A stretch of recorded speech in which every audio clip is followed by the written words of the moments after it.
Donc, on a nous-mêmes un petit peu hacké en fait notre présentation, puisque cette présentation s'appelle Luigi, le machine learning lui dit merci. Mais en fait, on va vous parler de deux sujets. On va vous parler de Luigi, mais on va vous parler également de la partie Airflow, en fait, qui est un autre framework de workflow. Et on va pouvoir comparer un petit peu les deux, voir quels sont les usages dans les cas, les deux d'ailleurs peuvent être bien, et dans quel cas préférer l'un ou l'autre.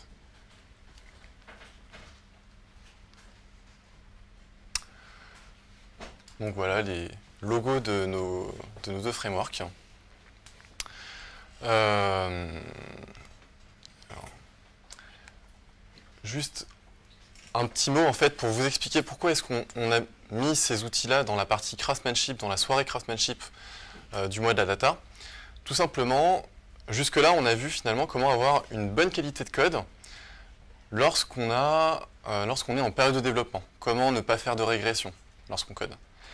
Mais la question qu'on va se poser, c'est comment faire, une fois que notre programme va tourner en production, pour nous assurer qu'on est capable de maintenir notre programme au jour le jour et qu'on est capable de gérer les cas d'erreur en live, qui ne sont pas forcément de notre fait, qui peuvent être dus à des données qui sont erronées, par exemple.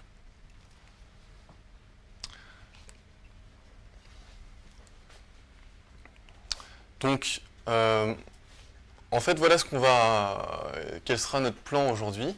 On va vous expliquer un petit peu en quoi consiste l'installation et vous verrez en quoi ça son importance, en fait, notamment pour ce qui est de Airflow. Et on va vous expliquer un petit peu plus du point de vue code, ce que ça représente, tout ça. Donc par la construction d'une tâche, qu'est-ce qu'une tâche, comment ça se matérialise, qu'est-ce qu'un pipeline, comment je schedule mes données, comment je lance en fait mon traitement quotidien.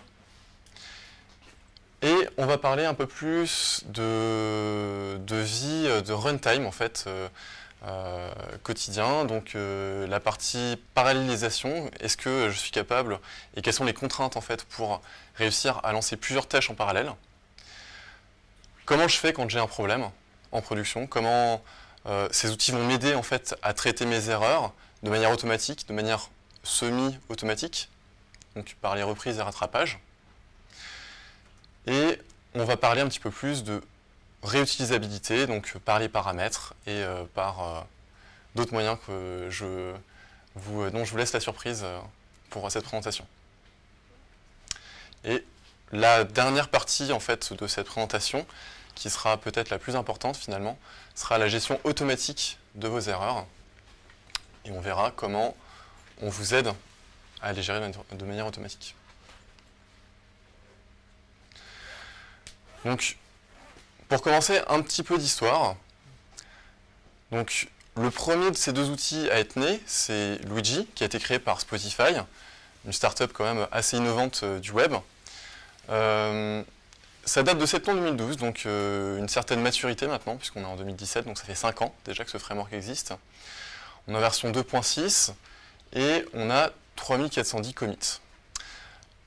La raison en fait de l'existence de cet outil, elle n'est pas purement sur le côté runtime, puisqu'en fait des outils de workflow pour traiter de la donnée, il en existait déjà. Notamment, il y a un outil que vous devez déjà connaître qui s'appelle Oozie, qui était déjà le standard en fait dans le monde Hadoop pour présenter un workflow, pour coder un workflow, mais ça se faisait sous forme XML. Et en fait, ça présente plusieurs désavantages. Par exemple, je ne sais pas, avec du XML, tester mon code facilement. Je n'ai pas la possibilité non plus d'importer des bibliothèques qui me seraient utiles pour factoriser mon code, faire des boucles for, etc. Donc, en fait, partant de ce constat, Spotify a décidé de recoder en fait son propre outil de workflow, Luigi, et de prendre le parti d'utiliser un langage plus classique, un langage de type impératif, qui est Python. Donc c'est vraiment ce qui a apporté Luigi là-dedans. Il y a d'autres petites choses évidemment, mais on en reparlera un petit peu plus tard dans cette présentation. De l'autre côté, 2 ans plus tard, Airflow donc, est né chez Airbnb, autre startup très innovante du web. Et Airflow, en fait, prend le même parti. Donc, on va coder un workflow en Python, toujours un langage impératif. Et en fait, cet outil, l'idée, c'est de proposer plus de fonctionnalités. On est en version 1.8 et on est sur un projet de type Apache Incubator. Donc, pas encore tout à fait conforme aux standards Apache qui permettent de contribuer pour tout un chacun.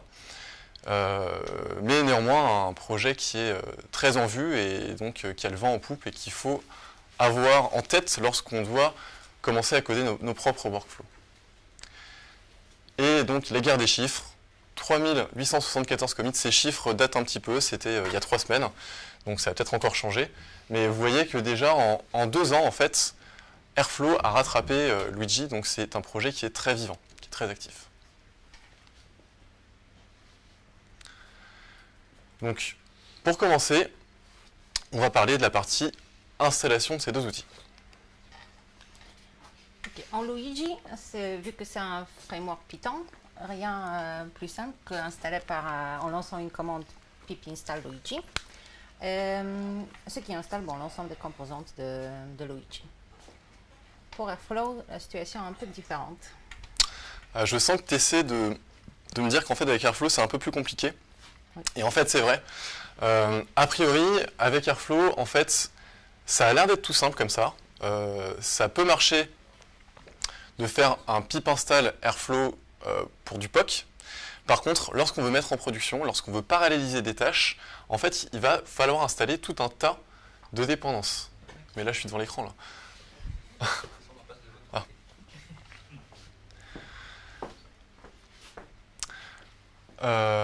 Donc ici, les dépendances qu'on voit, qui sont Crypto, Celery. Donc Celery, en fait, on verra, c'est ce qui va vous permettre de distribuer des tâches sur plusieurs workers. Il faut un serveur de base de données également pour stocker les métadonnées, savoir quel est le delta en fait, de notre workflow à différents moments de sa vie. HDFS, Hive, JDBC, tout ce que vous souhaiterez finalement pour cet outil. Du coup, puisque j'y suis, je vous précise aussi quelque chose, c'est qu'en fait, dans Luigi, on a très peu de configuration à faire parce que l'état ne dépend que du résultat du traitement. On verra comment. Donc en fait, pour Luigi, on n'a pas besoin de métadonnées. Là où pour Airflow, ce n'est pas le cas, et donc on a besoin d'une base de données, PostgreSQL notamment. Et donc la première chose que vous voudrez faire quand vous avez installé Airflow, c'est d'aller configurer les connexions vers la base de données. Si vous ne faites pas ça, ça ne fonctionnera pas. Donc sachez que c'est des petites étapes en plus, comme ça, qui vont s'imposer en fait quand vous devez utiliser Airflow. Donc ici, ça se situe en fait, vous avez une interface graphique dans Airflow. Vous avez un onglet admin dans lequel vous avez vos connexions que vous pouvez modifier. User, mot de passe, URL vers le serveur Postgre. Vous pouvez avoir envie aussi de scripter en fait ces choses-là. Je suis désolé, la commande est un petit peu longue. Donc tout ce à quoi vous avez accès par l'interface graphique web, vous y avez également accès par la ligne de commande. Donc ici, vous voyez, il y a une sous-commande connections et je supprime en fait ma connexion pour la recréer avec les paramètres qui sont les miens. Ok, donc une fois Luigi ou Airflow installé, on peut commencer à construire des tâches. Qu'est-ce que ça veut dire? On a vu tout à l'heure sur la présentation précédente, tous les projets du machine learning, par exemple, ils ont un certain pipeline, donc l'ensemble des tâches qui sont exécutées l'un après l'autre. Dans Luigi, chaque tâche, donc par exemple le pre-processing des données, feature engineering, l'entraînement du modèle, chaque composant, ça sera une tâche donc c'est une classe MyTask de Luigi Task où on va trouver 3 éléments principaux. Ce sont les 3 méthodes, donc une fonction requires, run et output. Requires, ici il faut spécifier de quelle tâche dépend notre tâche courante. Donc par exemple, dans le processus machine learning, on va avoir une tâche évaluation après l'entraînement du modèle. Donc dans la classe évaluation, on va devoir définir la tâche entraînement dans la partie requires, vu que notre tâche courante dépend de cette tâche. Dans la partie run, on va définir tout simplement le comportement de notre tâche courante, donc l'ensemble des transformations qu'on applique dans la tâche évaluation, si c'est le cas. Et ensuite, la partie output, où on définit la sortie de notre tâche. Donc ça sera le chemin vers un repo sur HDFS où on veut sauvegarder notre résultat. Donc il y a 3 parties, oui, require, run et output. Pour montrer un cas plus précis, un exemple, on va avoir une classe prediction task de Luigi Task, on va avoir un paramètre de Luigi, et ensuite les 3 composantes, donc output, require et run. Output qui dépend de require qui dépend de l'entraînement, donc les prédictions peuvent être faites exécutées seulement une fois qu'on a entraîné le modèle, donc requires un train task. La partie run où on appelle notre prédicteur, et ensuite le 3e composante, donc output, où on définit la sortie de notre prédiction. Donc, si je comprends bien, Sandra, en fait, pour ton pipeline Luigi, tu n'as pas besoin en fait de créer un objet pipeline, puisque en fait, l'enchaînement, la création du pipeline se fait avec l'enchaînement des requires. Exactement, c'est au sein d'une tâche qu'on définit de quoi la tâche dépend. D'accord. Et l'échec ou le succès d'une tâche, du coup, dépend uniquement de l'output. Oui.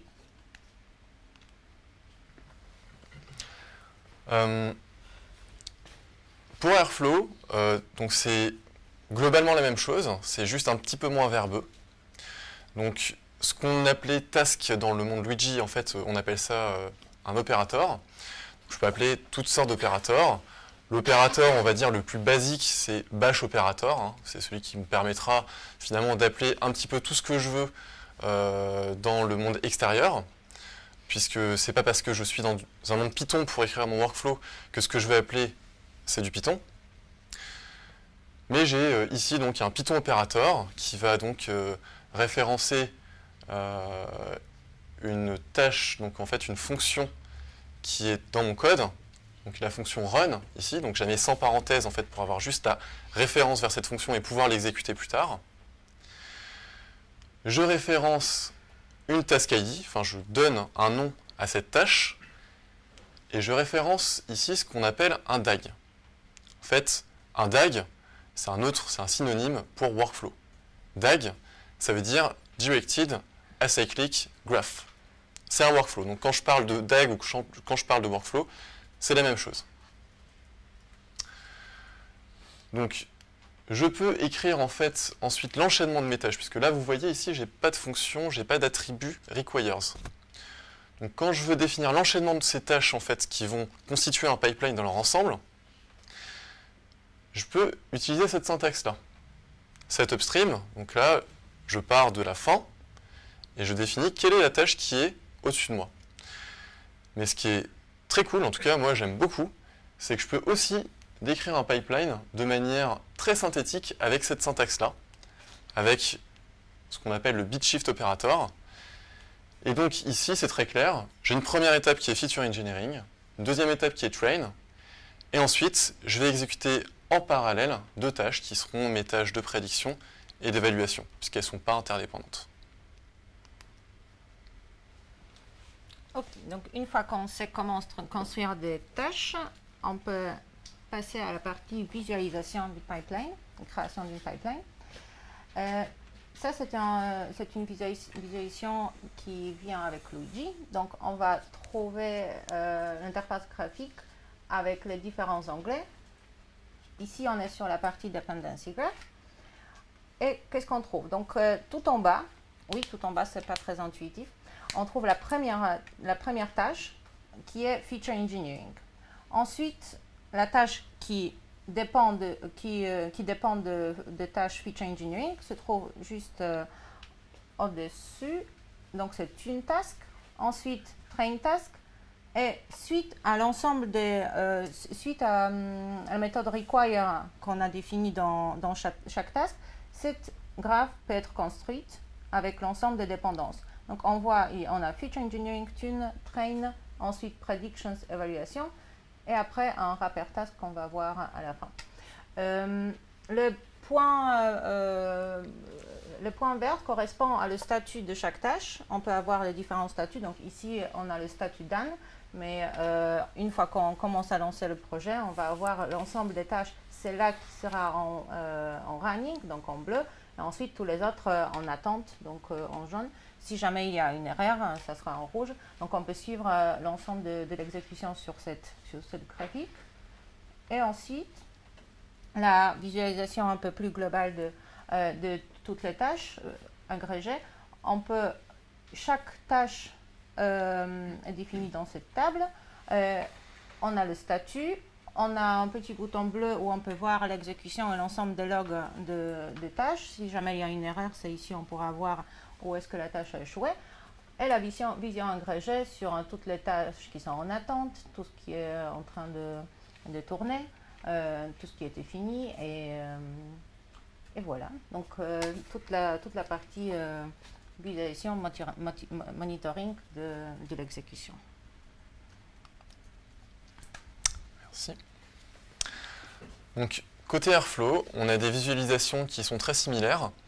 Il y a un élément en fait qui vient se rajouter ici, qu'on n'avait pas dans Luigi, et ça fait une différence fondamentale en fait entre les deux frameworks. C'est que ici, on a une notion de date.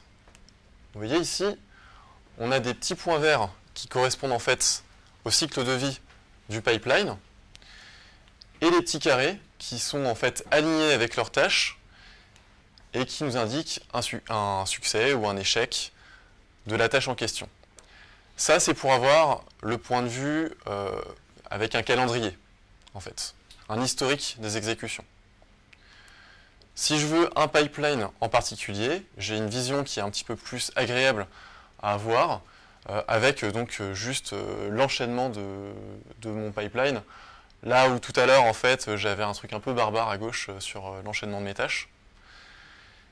Et donc, je peux choisir en plus des petits... C'est un peu gadget, mais je peux définir aussi le sens dans lequel je vais afficher mon pipeline, donc de gauche à droite, de haut en bas, de bas en haut.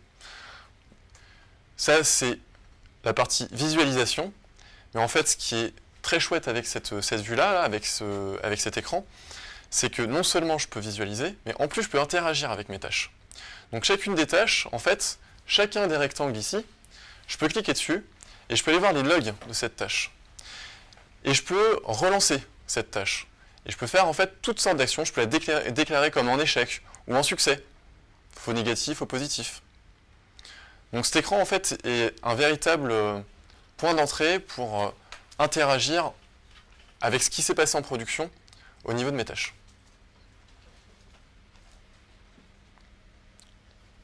Ok, donc une fois qu'on sait comment construire les tâches, comment créer un pipeline, on veut aussi appliquer le scheduling, donc les exécuter de manière quotidienne.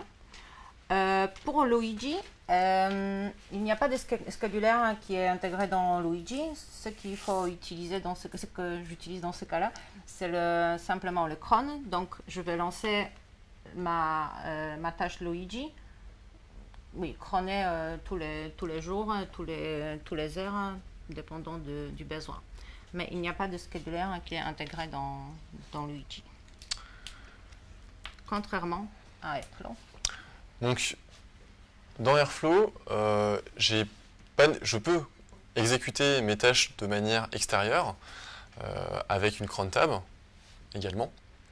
Mais j'ai aussi un outil qui est prévu directement dans l'outil pour scheduler mes tâches. Donc finalement, ça va revenir à des cron tabs. Hein. On verra finalement en quoi ça sera utile d'avoir cette cron tab qui est inclus dans l'outil et que ça ne soit pas extérieur. Donc je peux le lancer de manière manuelle à travers l'interface graphique par exemple. Donc j'ai un petit bouton play. Ça je sais, là, tous ces petits boutons, c'est pas forcément très agréable à voir au premier abord. On ne sait pas forcément quel bouton correspond à quoi. Si vous allez dans la vision, dans la vue en fait du pipeline, vous avez les labels, donc ce sera un peu plus clair.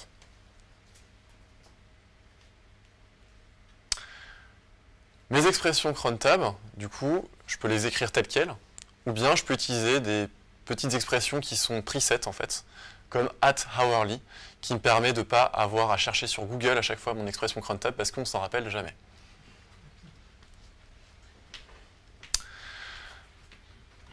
Donc, ce qui est essentiel pour moi dans mon exécution, pour que finalement je ne sois pas pénalisé par l'utilisation d'un framework extérieur, c'est que je puisse absolument paralléliser mes différentes tâches. Donc, dans Luigi, comme dans Airflow, en fait, c'est pas un problème, je peux le faire. La seule différence, et ça, il faut que vous en ayez conscience, c'est que dans Airflow, ça implique en fait une infrastructure qui est bien plus complexe que dans Luigi. Airflow, il utilise en fait un outil qui s'appelle Celery. Et derrière Celery, on a un RabbitMQ, on a un backend comme Redis par exemple, pour stocker les résultats des workers. Et ça vient s'ajouter en plus déjà de ma base Postgre par exemple que j'ai dû paramétrer. Là où avec Luigi finalement je peux avoir quelque chose que je peux faire tourner en production qui ne sera pas du POC, hein, quelque chose de stable, de manière beaucoup plus simple. Voilà, donc sachez-le, il y a un coût d'entrée pour l'installation avec Airflow. Et une fois que j'ai ça en place, du coup, j'aurai plusieurs serveurs, j'aurai un scheduler, j'aurai un web server, j'aurai un worker, plusieurs workers, un serveur Redis, un RabbitMQ, un Postgre. Ça fait 6.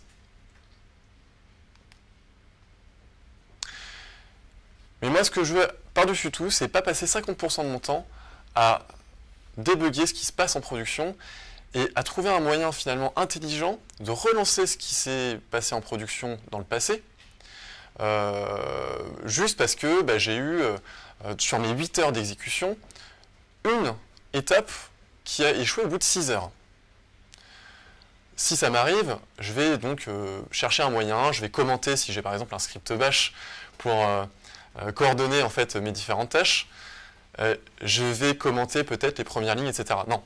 Là, en fait, Luigi et Airflow, tous les deux, ils vont me permettre de ne relancer que les tâches qui ont échoué. Et on va voir comment. Donc dans Luigi, quand on avait vu dans la partie task, on a 3 composantes, c'était output, run et require. Et dans la partie output, on définit la sortie de notre tâche.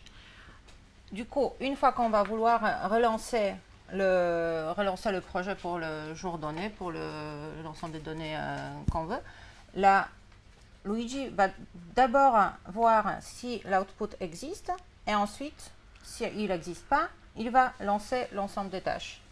Donc, quand on a vu sur le graphe, on a eu les différentes étapes, le feature engineering, ensuite la partie entraînement. Si le dataset de la sortie de feature engineering existe et on veut relancer pour le même journée toute la partie de prédiction, il va continuer, il va commencer à partir d'une phase entraînement et pas feature engineering.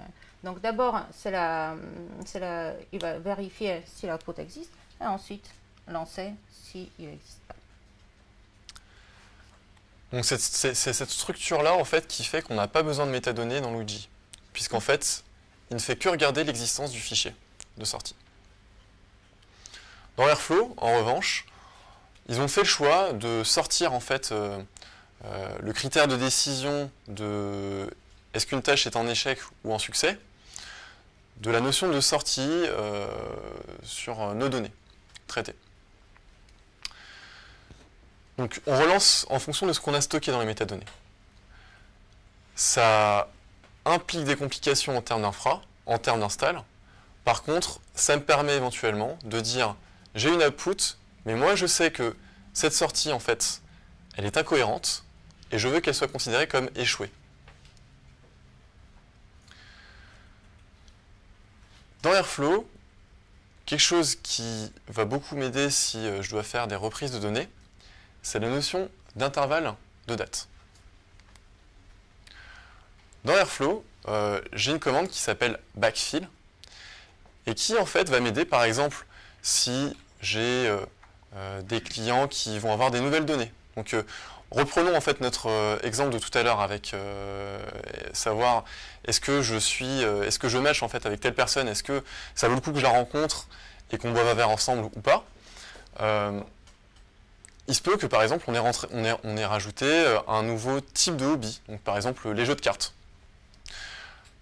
Si c'est le cas, en fait, j'ai envie de pouvoir relancer mes prédictions sur l'ensemble de mon temps, en fait. Comment dire? On avait des données qui étaient cohérentes, sachant certains types de données, mais on a peut-être recroisé en fait ces données. Et dans ce cas, ça peut être intéressant de relancer mon script sur mon historique. Donc backfill en fait va me permettre ça. Et il va me permettre de donner donc, une date de départ et une date de fin, avec possibilité de dire, en fait, là, je ne suis pas en train de faire une reprise sur des cas où ça s'était bien passé, mais je veux quand même relancer parce que en fait, mes données ne sont plus valides.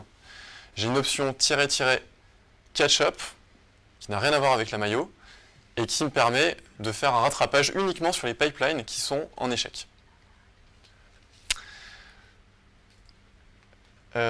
J'aimerais juste ajouter un truc. Ici, en fait, on voit l'importance de la cron tab qui est dans l'outil directement. Pourquoi?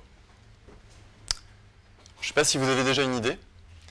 Parce qu'en fait, la cron tab, elle va planifier des lancements, par exemple, toutes les heures ou tous les jours. Et qu'en fait, mon intervalle de date, il ne va pas avoir le même effet si je suis en exécution horaire que si je suis en exécution quotidienne. Donc mon rattrapage, la commande backfill, va me lancer le pipeline autant de fois que j'aurais dû avoir de déclenchement entre mes deux dates. Donc quelque chose finalement qui aurait été un peu compliqué avec juste un déclenchement extérieur. Okay. En Luigi, le rattrapage en tant que tel entre les deux dates n'existe pas, sauf si on utilise des paramètres.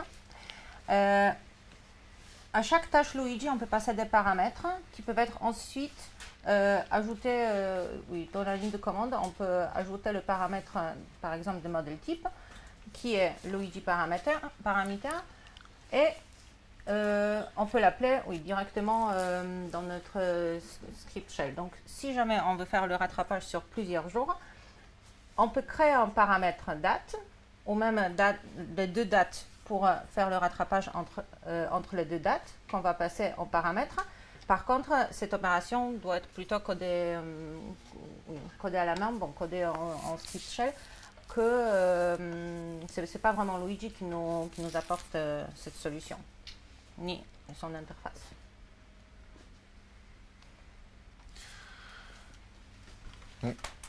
Juste en fait, je ne sais pas si c'était clair pour vous. Ici, en fait, vous voyez, il y a un attribut model type dans ma classe.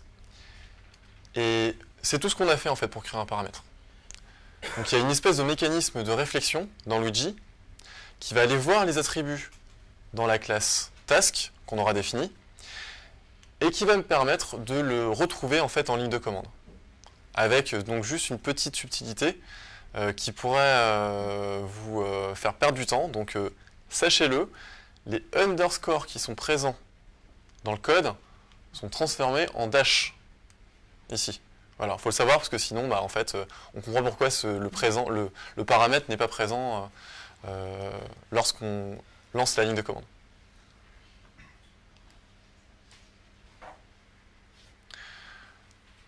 Donc maintenant, un autre aspect qui est important lorsqu'on parle de craftsmanship, c'est la réutilisabilité de notre code. Pour ça, Airflow, comme Luigi, nous donne des outils qui ont des noms différents, mais qui ont le même but, et qui permettent de passer d'un cas comme ça, où finalement, je vois bien que j'ai quelque chose qui est répété entre mes deux étapes ici. Je vais avoir 5 tâches en parallèle, qui vont faire plus ou moins la même chose, mais à des moments différents, en fait. Donc ça, je peux les agréger, je peux en faire des composants, et ces composants, je peux les réutiliser partout où je veux dans le code. Donc dans Luigi, ça s'appelle wrapper task. On peut, encore une fois, en wrapper task, passer un paramètre, donc Luigi paramètre.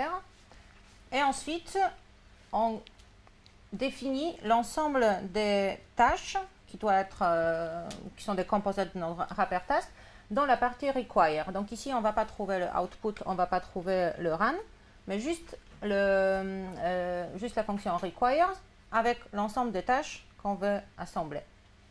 Et c'est dans ces tâches qu'on définit le output, le require et le run spécifiques à chaque tâche.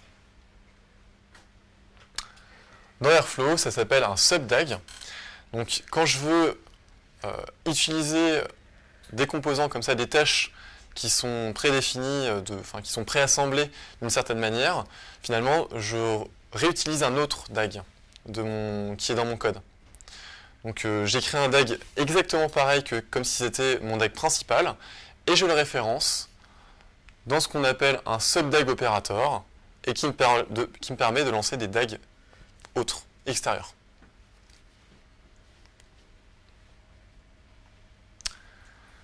Dernier point, du coup, pour finir cette présentation, la gestion des erreurs. La gestion des erreurs telles qu'on les a vues pour l'instant, ce sont, on va dire, c'est une manière d'aller plus vite lorsqu'on fait des interventions manuelles, mais le mieux, c'est encore de ne pas avoir d'intervention manuelle du tout à faire. Donc la gestion des erreurs de manière automatique, dans les deux frameworks, c'est quelque chose qui existe. Donc dans Luigi, on peut ajouter une méthode onFailure, donc chaque tâche, où on peut définir que si, en cas d'erreur, on veut recevoir un email à une adresse donnée qui a une erreur. Et onFailure, c'est une méthode au niveau tâche. Et ensuite, au niveau global de l'ensemble des tâches, on peut définir le Luigi Task Event Handler et aussi demander pour nous envoyer un email en cas d'erreur. J'ai oublié quelque chose. Ou en cas de succès, pareil. Donc, en fait, dans les deux cas. Donc, on a bien en fait ici une fonction qui est une surcharge en fait en termes d'héritage, qui sera au niveau seulement de ma tâche. Et ici, l'usage de ce qu'on appelle des décorateurs en Python qui correspondent en fait à mes annotations en Java et qui vont avoir un impact global sur mon code. Donc si je sais que je vais toujours avoir le même genre de comportement pour toutes mes tâches, c'est plutôt la deuxième fonction que je vais utiliser. Pour Airflow, c'est quasiment la même chose, sauf que, encore une fois, on ne fonctionne pas avec de l'héritage, et on va fonctionner avec des attributs. Donc, on va passer des callbacks en attributs, en paramètres de mes opérateurs. Donc, je peux avoir onFailure, onRetry, email onRetry. En fait, il y a plein de paramètres qui existent de base dans les opérateurs dans Airflow. Je peux également aller écrire quelque chose au niveau du DAG, et en fait, tous les arguments que je retrouve dans mes tâches, je les retrouve au niveau de mon DAG, et donc tout ce que j'écrirai au niveau du DAG impactera l'ensemble des tâches de mon workflow. Donc voilà comment ça se passe. Donc par exemple, par contre, au niveau du DAG, malheureusement, je suis obligé de passer par un dictionnaire de données. j'ai pas de vrai attribut. Donc je crée un dictionnaire de données ici, donc un HMAP par exemple dans le monde Java. Je précise mon email et je passe ces arguments au DAG. Et lorsque j'écrirai mon opérateur, plus tard, je peux par exemple préciser un attribut, un paramètre SLA. Donc pour ceux qui ne connaissent pas, ça veut dire Service Level Agreement. Et ça va me permettre par exemple de définir un temps maximal à partir duquel je vais devoir envoyer un email au développeur pour lui dire attention, ta tâche, ça fait 50 minutes qu'elle tourne et normalement, normalement c'est 30 minutes. Donc j'ai un système d'alerting qui est natif en fait au niveau de mes opérateurs. Et donc qui va aller envoyer un email à ce que j'aurais paramétré au niveau du DAG. Donc ici en fait, c'est juste un temps que je mets au niveau du SLA.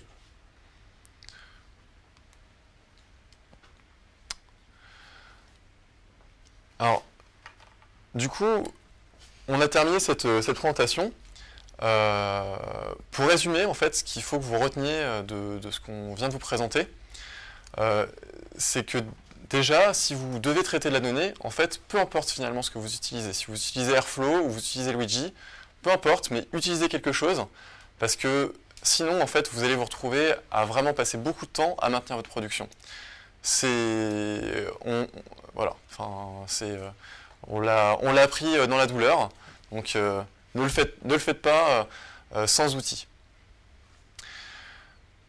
Donc, entre les deux outils, ce qui peut vous amener à faire un choix ou l'autre, c'est d'un côté la simplicité, d'un autre côté, le côté complet de l'outil. Donc il n'y a pas un outil qui est mieux que l'autre en fait, et d'ailleurs peut-être qu'on aura envie qu'un jour il y en ait un autre qui soit créé, où il y aura un peu le rassemblement des deux mondes. Donc dans Luigi c'est hyper simple à utiliser, c'est un peu moins simple à lire. On a des contraintes qui sont un peu plus fortes dans Airflow, parce qu'en fait, chaque tâche, chaque exécution de tâche dépend d'une date. Donc si moi, par exemple, je décide que mon workflow, il ne dépend pas d'une date, ben dans Airflow, en fait, j'ai pas la possibilité. Je dépends forcément d'une date. Par contre, ces contraintes me permettent d'avoir des hypothèses sur lesquelles je peux compter. Je sais que je peux compter dessus. Et donc, je peux avoir des visualisations un peu plus avancées, donc avec un calendrier d'exécution, et la possibilité donc de faire des rattrapages sur l'historique de mes données.